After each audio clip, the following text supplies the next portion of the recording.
वर्ग 7वा, विषय सामान्य विज्ञान, सजीव सृष्टी, अनुकूलन व वर्गीकरण या पाठाचे सादरकर्ते आहेत विजय राठोड, विषय शिक्षक। विद्यार्थी मित्रांनो, स्वाध्यायानंतर पाठामध्ये विचारलेल्या प्रश्नांची सविस्तर उत्तर यामध्ये देण्यात आलेली आहे। ती काळजीपूर्वक पहा, जेणेकरून तुम्हाला हा पाठ समजण्यास चांगली मदत होईल। पहिला आहे शोधा पाहू माझा जोडीदार। पहिल्या प्रश्नात विचारलेला आहे शोधा पाहू माझा जोडीदार। तर विद्यार्थी मित्रांनो, यामध्ये काय दिलेलं आहे, दोन असे भाग दिलेले आहेत, गट दिलेले आहेत, अ गट आणि ब गट। या आपल्या स्क्रीनवर दिसत आहे बघा। पहिल्या गटामध्ये कमळ, कोरफड, अमरबेल आणि घटपर्णी हे 4 दिले आहेत। तर ब गटामध्ये फुले व पाने कीटकांना आकर्षित करतात, अन्नग्रहणासाठी चूषक मुळे असतात, वाळवंटात राहण्यासाठी अनुकूलित, पाण्यात राहण्यासाठी अनुकूलित। तर यांची आपल्याला जोड्या लावायचे आहे। आता कमळ जो आहे, कमळ पाण्यात राहण्यासाठी अनुकूलित आहे। आता कोरफडचा विचार करत असताना कोरफड कुठे राहते, वाळवंटात, वाळवंटात राहण्यासाठी अनुकूलित। अमरवेल अन्नग्रहणासाठी चूषक मुळे असतात, तर घटपर्णी फुले व पाने कीटकांना आकर्षित करतात। अशा प्रकारे आपल्यास यांच्या जोड्या लावता येतील।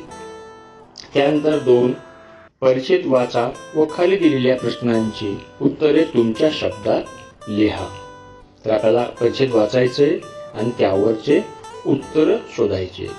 मी पेंग्विन बर्फाळ प्रदेशात राहतो। माझ्या शरीराची ओठाकडील बाजू पांढरी आहे। माझी त्वचा जाड असून त्वचेखाली चरबीचे आवरण आहे। माझे शरीर दोन्ही टोकांना निमुळते आहे। माझे पंख आकाराने लहान आहेत। माझी बोटे पातळ त्वचेने जोडलेली आहेत। आम्ही नेहमी थव्याने राहतो। थव्याने म्हणजे पुष्कळसे एकत्र राहतात। अ मध्ये माझी त्वचा जाड पांढऱ्या रंगाची व त्याखाली चरबीचे आवरण, हे कशासाठी असावे। आता हे वर्णन पेंग्विनचं होतं। पेंग्विन हा थंड प्रदेशात राहतो। तेथे सतत हिमाचे आवरण असते। शरीराचे तापमान टिकावे यासाठी पेंग्विनमध्ये जाड त्वचा असून त्याखाली चरबीचे आवरण असते। पांढऱ्या रंगामुळे तो आजूबाजूच्या हिमात मिसळून जातो व चटकन दृष्टीस पडत नाही, त्यामुळे भक्षकापासून त्याचे रक्षण होत असते। दुसरं आहे आम्ही नेहमी थव्याने एकमेकांना चिकटून का राहतो। बघा, आता एकमेकांना चिकटून राहतात। नेहमी एकत्र राहिल्यामुळे भक्षकापासून संरक्षण मिळते। पिल्लांची काळजी घेणे सोपे जाते। एकमेकांना चिकटल्यामुळे थंडी वाऱ्यापासून ऊब मिळते, म्हणून आम्ही नेहमी थव्याने एकमेकांना चिकटून राहतो। बघा, यानंतरचा पुढचा प्रश्न आहे ध्रुवीय प्रदेशात कायमस्वरूपी वास्तव करण्यासाठी तुमच्यामध्ये कोणते अनुकूलन हवे आणि का। म्हणजे आपल्यामध्ये कोणतं अनुकूलन पाहिजे ध्रुवीय प्रदेशात राहण्यासाठी। ध्रुवीय प्रदेशात कायमस्वरूपी वास्तव्य करण्यासाठी तेथील तापमानाशी जुळवून घेता आले पाहिजे। यासाठी शरीरावर जाड त्वचा, चरबीचा जाड थर किंवा लव, केस यांचा जाड थर असायला पाहिजे, तरच आपण या ध्रुवीय प्रदेशामध्ये कायमस्वरूपी राहू शकू। मी कोणत्या भौगोलिक प्रदेशात राहतो आणि का। मी ध्रुवीय प्रदेशात, विशेष करून अंटार्क्टिका खंडात राहतो, कारण येथे मला माझे खाद्य भरपूर मिळते। यानंतर तिसरा आहे खोटे कोण बोलतो। पाहूया यामध्ये झुरळ म्हणतो मला 5 पाय आहेत। झुरळ खोटं बोलतो खरं, तर तो खोटं बोलतोय, कारण की झुरळाला किती पाय असतात, 6 पाय असतात। कोंबडी माझे बोटे त्वचेने जोडलेली आहेत। आता हे खरं आहे का खोटं आहे बरं? आपल्याला तर वाटते, परंतु कोंबडी खोटे बोलत आहे, कारण कोंबडीचे बोट हे त्वचेने जोडलेले नसतात. निवडून म्हणतो, माझा मासल हिरवा भाग हे पान आहे. आपण पाठात पाहिलं आहे बघा, त्याचा मासल भाग पान असतो का? निवडून खोटे बोलत आहे. निवडुंगाचा मासल हिरवा भाग हे काय असते? खोड असते. त्यानंतर पुढचा भाग जो आहे 4, त्यामध्ये खालील विधाने वाचून त्या आधारे अनुकूलन संदर्भात परिच्छेद लेखन करा. विधाने वाचायचं आणि परिच्छेद लिहायचा आहे. वाळवंटात खूप उष्णता आहे. बघा आता, गवताळ प्रदेश हिरवागार असतो आणि कीटक जास्त प्रमाणात आढळतात. आम्ही लपून बसतो. आमचे कान लांब असतात. अशा प्रकारचे आपल्याला 5 वाक्य दिलेली आहेत. याच्यावर आपल्याला काय करायचंय? परिच्छेद लिहायचा आहे. पहिला आहे, त्यामध्ये वाळवंटी प्रदेशात पाण्याची तीव्र कमतरता असते, त्यामुळे तेथे राहणे आहे. शरीरातील पाणी टिकून ठेवण्यासाठी तेथे राहणाऱ्या प्राण्यांचे पाय जाड असते. पाय लांब व तळवे गादीसारखे व पसरट असतात. नाकावर त्वचेची घडी असते. पापण्या लांब व जाड असतात. गवताळ प्रदेशात मोठ्या प्रमाणात खुरटी झुडपे व गवताचे विविध प्रकार आढळतात, त्यामुळे गवताळ प्रदेश हा हिरवागार असतो. कीटकाचे शरीर निमुळते व हलके असते. पंखांच्या 2 जोड्या असतात. काडीसारखे 6 पाय असतात. कीटक सर्वत्र जास्त प्रमाणात आढळतात. विषुवतीय प्रदेशात दाट जंगलात तेथील प्राणी लपून बसतात. प्राणी कुठं? लपून बसतात. शाकाहारी प्राण्याचे कान लांब असतात, त्यामुळे ते दूर अंतरावरील आवाजाचा वेध घेऊन स्वतःचा बचाव करू शकतात. स्वतःचा बचाव करण्यासाठी त्यांचे कान लांब असतात. यानंतरच्या भागामध्ये आपण 5 मध्ये खालील प्रश्नांची उत्तरे तुमच्या शब्दात लिहा. उंटाला वाळवंटातील जहाज का म्हणतात? याचं उत्तर आहे, उंटाची त्वचा जाड असते, त्याचे पाय लांब व तळवे गादीसारखे व पसरट असतात. उंट आपण सर्वांनी पाहिलं आहे. तसेच नाकावर त्वचेची घडी असते, त्यामुळे गरम हवेपासून त्यांचे रक्षण होते. लांब व जाड पापण्या डोळ्यांचे संरक्षण करतात. त्यांच्या पाठीवरचा कुबडात मेद साठवलेला असल्याने तो पाण्याशिवाय बराच काळ राहू शकतो. या सर्व अनुकूलनामुळे उंट वाळवंटातून चालू शकतो. वाळवंटात वाहतूक करण्यासाठी तोच चांगला पर्याय आहे. म्हणून उंटाला वाळवंटातील जहाज असे म्हणतात. समजलं का मित्रांनो? उंटाला वाळवंटातील जहाज का म्हणतात? यांचा प्रश्न आहे, निवडुंग, बाभूळ व इतर वाळवंटी वनस्पती कमी पाण्याच्या प्रदेशात सहज का जगू शकतात? म्हणजे ज्या काटेरी वनस्पती असतात ते का जगू शकतात? निवडुंग, बाभूळ व इतर वाळवंटी वस्तू कमी पाण्याच्या प्रदेशात सहज जगू शकतात, कारण की त्याचं कारण असं आहे की निवडुंग, बाभूळ व इतर वाळवंटी वनस्पतींना पाने नसतात किंवा असली तरी ती खूपच बारीक असतात. पानाचे रूपांतर काट्यात झालेले असते, त्यामुळे पानवाटे शरीरातले बाष्प बाहेर जात नाही. खोड सुद्धा अन्न आणि पाणी साठवते आणि मासल बनते. त्यावर मेंचक पदार्थाचा जाड थर असतो. प्रकाश संश्लेषणाचे कार्य खोडावाटे चालत असते किंवा चालते. मुळे पाण्याच्या शोधात खूप खोलवर जमिनीत जातात. या सर्व कारणामुळे निवडुंग, बाभूळ व इतर वाळवंटी वनस्पती कमी पाण्याच्या प्रदेशामध्ये सहज जगू शकतात. यानंतर सजीवांमधील अनुकूलन आणि त्यांच्या सभोवतालची परिस्थिती यांच्यात काय संबंध आहे? संबंध आहे. अनुकूलन म्हणजे अधिवासानुसार, भौगोलिक परिस्थितीनुसार विशिष्ट परिसरात जगण्यासाठी आणि प्रजनन करून स्वतःला टिकवण्यासाठी वेगवेगळ्या अवयवामध्ये व शरीर क्रियामध्ये झालेले बदल असतात. या बदलामुळेच सजीवांना अन्न मिळणे, शत्रूपासून स्वतःचे रक्षण करणे आणि अधिवासातील परिस्थितीत सामावून घेणे सहज शक्य होते. जशी सभोवतालची परिस्थिती असते तशीच अनुकूलने होत असतात किंवा होतात. सजीवाचे वर्गीकरण कसे केले जाते? वेगवेगळ्या गुणधर्माचे निकष लावून वनस्पतीचे व प्राण्याचे स्वतंत्रपणे वर्गीकरण केले जाते. यासाठी त्यांच्या शरीर रचनेचा सखोल अभ्यास केला जातो. सजीवांच्या गुणधर्मातील ठळक आणि मूलभूत साम्य व भेद यांच्या आधारे त्यांचे ठळक गट तयार केले जातात. सजीवातील साम्य व भेद लक्षात घेऊन वर्गीकरणाची एक उत्तरताक्रम बनवली जाते. यालाच वर्गीकरणाचा पदानुक्रम म्हणतात. अशा रीतीने सजीवाचे वर्गीकरण केले जाते. यानंतर पुढच्या भागात हे देखील खूप महत्वाचं आहे बघा, अभ्यासक्रमाविषयी, या पाठाविषयी, अनुकूलनाविषयी.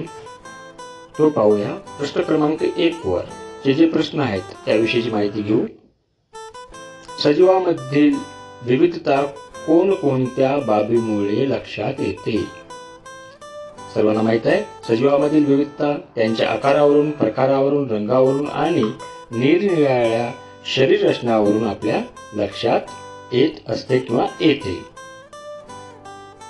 यानंतरच आहे, काश्मीर व राजस्थान या प्रदेशात आढळणारे प्राणी व वनस्पती कोणत्या प्रकारचे आहेत? त्यामध्ये कोणता फरक तुम्ही सांगू शकाल? बघा, आता काश्मीर आणि राजस्थान हे वेगवेगळे प्रदेश आहेत, तर त्यातले फरक सांगायचे. काश्मीर व राजस्थान या प्रदेशात आढळणारे प्राणी व वनस्पती एकाच प्रकारचे नाहीत, कारण की तिथे भौगोलिक परिस्थिती वेगवेगळी असल्यामुळे ते वेगवेगळे असतात. काश्मीर व राजस्थान हे दोन्ही प्रदेश भौगोलिक दृष्ट्या निरनिराळे आहेत. प्रत्येक प्रदेशाची परिस्थिती भिन्न असल्यामुळे या दोन्ही प्रदेशातले प्राणी व वनस्पती निरनिराळे असतात. काश्मीरमध्ये आढळणारे प्राणी केसाळ असतात. थंड प्रदेशात राहण्यासाठी त्यांच्या शरीरात बदल झालेले असतात. राजस्थान हा वाळवंटी प्रदेश असल्याने तेथे उंटासारखे प्राणी आपल्याला दिसतात किंवा राहतात.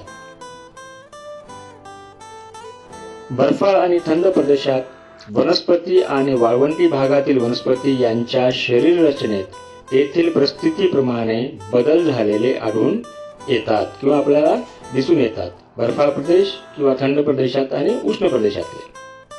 निरीक्षण करा व तक्ता पूर्ण करा. आपल्याला निरीक्षण करायचे आणि तो तक्ता दिलेला आहे तो आपल्याला पूर्ण करायचा आहे. तर विद्यार्थी मित्रांनो, या तक्त्यामध्ये आपण वनस्पती, त्यांचं ठिकाण, त्यांच्या मुळाचा प्रकार, पानाची विशेषता आणि खोडाची विशेषता म्हणजे त्या वनस्पतीच्या पूर्ण बाबीची माहिती घेणार आहोत. यामध्ये पहिलं कमळ कुठे राहतो? पाण्याच्या ठिकाणी. मुळाचा प्रकार कसा आहे? तर तंतुमय आहे. पानाची विशेषता काय आहे? गोलाकार, पसरट, मोठी, मेणचट, ज्यावर पाणी टिकत नाही. आणि खोड कसे असतात? जाडसर, कंदासारखे त्यांचे खोड असतात. त्यानंतर निवडुंगाचा विचार करत असताना निवडुंग वाळवंटात राहतो. त्याची मुळाचा प्रकार खोलवर गेलेली असते. वाळवंटाच्या प्रदेशामध्ये पाने दिसत नाहीत. आणि खोडाची विशेषता जाड व मांसल हिरवे असते. यानंतरचा प्रकार आहे वड. वडाचं झाड सर्वांना माहिती आहे. हा कुठे राहतो? जमिनीवर. काही जमिनीत, काही पारंब्या. पानाची विशेषता आहे मोठी आणि हिरवी पाने असतात. खोड टणक आणि उंच असतो. अशा प्रकारे आपण पाण्यात, वाळवंटात आणि जमिनीवरील जे झाड आहेत ते पाहिले. प्रश्न क्रमांक 2 वरचा विचार करत असताना प्रश्न क्रमांक 2 वर आपल्याला दिलेले प्रश्न जे आहे ते आहे, आळू कमळाच्या पानाच्या पृष्ठभागावरून पाणी का ओंगळून जाते? म्हणजे पाणी का टिकत नाही. आळू आणि कमळ या जलीय वनस्पती आहेत. त्यांच्या पानावर व लांब देठाप्रमाणे असलेल्या खोडावर मेंचट पदार्थाचा पातळ थर असतो. त्यामुळे त्यावर पाणी शोषून घेतले जात नाही, म्हणून ते त्यांच्या पृष्ठभागावरून वंगळून जाते. वंगळून जाणे म्हणजे त्याच्यावर तग धरणे, निघून जाणे. या वनस्पतीची पाने पाण्यामुळे सडून का जात नाही. बघा आता यांची पानं पाण्यावर तरंगतात पण सडत नाही. पान वनस्पतीच्या पानावर मेंचट पदार्थाचा पातळसर थर असतो. तसेच त्यांना पर्णरंध्र नसतात. त्यामुळे पाणी पानाच्या आत शिरू शकत नाही, म्हणून अशा वनस्पतीची पाने पाण्यामुळे सडून जात नाही. ही माहिती आपल्याला पाहिजे. बघा, या वनस्पतीची मुळे आकाराने लहान व तंतुमय का असतात. तर याचं उत्तर आपल्याला माहिती आहे. मुळांचे मुख्य कार्य म्हणजे पाणी व क्षारांचे शोषण करणे आणि वनस्पतीला घट्ट रोवून ठेवणे. जलीय वनस्पती सततच्या पाण्यात असतात. त्यामुळे पाणी शोषण करण्याची आणि आधार देण्याचे काम जलीय वनस्पतीतील मुळांना आवश्यक नसते. त्यामुळे त्यांची मुळे आकाराने लहान आणि तंतुमय असतात. यानंतर प्रश्न क्रमांक 3 वरचे प्रश्न आपल्याला पाहायचे आहेत. प्रश्न क्रमांक 3 वर आहे, हिमप्रदेशातील वनस्पतीच्या उतरत्या फांद्यांना त्यांना काय उपयोग होतो. हिमप्रदेशात उतरत्या फांद्या असतात. हिमप्रदेशातील वनस्पतीच्या उतरत्या फांद्यामुळे हिमवृष्टी झाल्यास हिम झाडावर साचून न राहता खाली वळून जातो, म्हणजे निघून जातात, खाली उतरतं. त्यानंतर प्रश्न क्रमांक 4 यावर आहे प्रश्न. बघा आपल्याला, बेडूक, बदक, कासव यांच्या शरीराचे निरीक्षण करा. बेडूक, बदक, कासव पायांचा त्यांना कशासाठी उपयोग होतो. पायांचा त्यांना पोहण्यासाठी उपयोग होतो. बेडूक पाण्यात असताना कशाद्वारे श्वसन करतो. बेडूक पाण्यात असताना त्वचेद्वारे श्वसन करतो.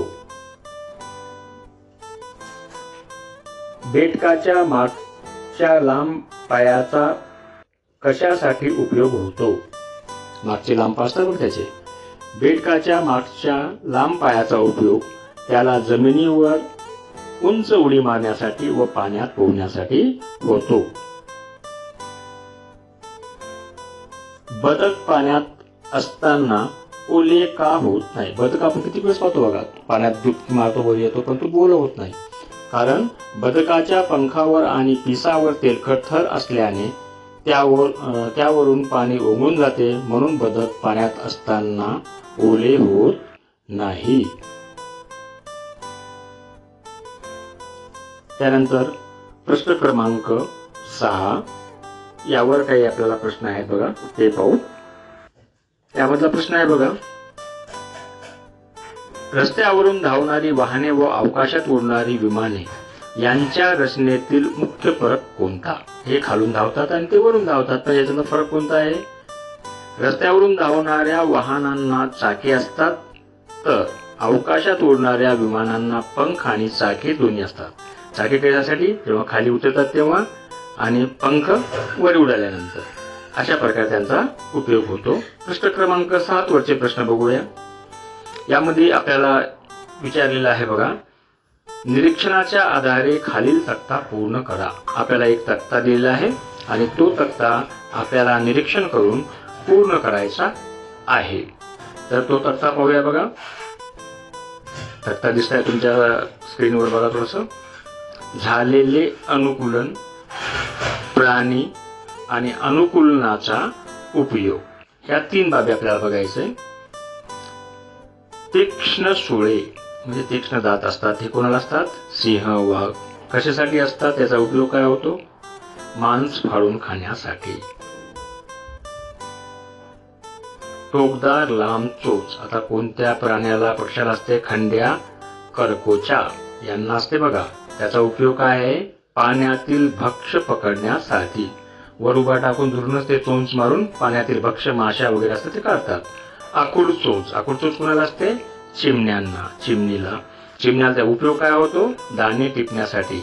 खाली जे पडलेले दाणे असतात ना, ते दाणे ते टिपून घेतात किंवा उचलतात. लांब चिकट जीभ हे कोणाला असते बघा? सरडा, बेंडूक यांची जीभ लांब एकदम निघते आणि चिकट असते. कशासाठी? कीटक भक्षणासाठी. ती लांब जीभ काढून आपण कीटक जे आहे, भक्ष्य जे आहे ते त्यांना ओढून घेतात जीभेवर चिटकून.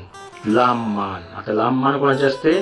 जिराफ, शहामृग, एमू यांची असते बघा. त्यांचा उपयोग काय होतो? जिराफ झाडाच्या उंचावरील पाने खाण्यासाठी आणि पक्षी दूरवर नजर टाकण्यासाठी या लांब मानेचा उपयोग करतात. यानंतर आहे बघा प्रश्न क्रमांक 8 वरचे प्रश्न. प्रश्न क्रमांक 8 वर आहे बघा, वनस्पती व प्राण्यांचे वर्गीकरण का व कोणत्या निकषाच्या आधारे केले जाते? आता वनस्पती आणि प्राणी जे आहेत त्यांचं वर्गीकरण कोणत्या निकषावर केले जाईल? वनस्पतीचे वर्गीकरण खोडाचा आकार, जीवनक्रमांचा कालावधी, फुले येणे किंवा न येणे आणि अधिवास यानुसार केले जाते. तर प्राण्यांचं वर्गीकरण जे आहे, पेशी रचना, पाठीचा कणा आहे किंवा नाही, प्रजननाची पद्धत आणि अधिवास यानुसार केलं जातं. धन्यवाद विद्यार्थी मित्रांनो, पाहिल्याबद्दल मी आपलं खूप आभारी आहे. अभ्यास करा. यशवंत.